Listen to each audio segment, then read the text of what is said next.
Bojím na tu poklici. Mám super brýle z brček. Skvělý. Slušíme? Myslím, že ano. A taky mám růžovou Coca-Colu. Teď do ní dám brčko a zkusím se napít. To vypadá tak krásně. A růžová Coca-Cola je strašně lahodná. Co je, Jane? Ne, nic ti nedám. Sněsi se lízátko s překvápkem. Asi to budu muset udělat. Vypadá to hrozně. Ty jo, to lízátko je vynikající. Moc mi chutná. Ty jo, nečekaný.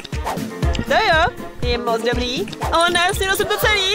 Zapomněl jsem na toho štíra. Mám ho na jazyku. Dejte ho pryč okamžitě. To je hrůza. To vůbec není vtipný, jo. Mohl mě kousnout. Ale už vím, jak si z mě udělat srandu. Teď ti rozseknu brčko. A už nebudu moc pít Coca-Colu. To už je lepší.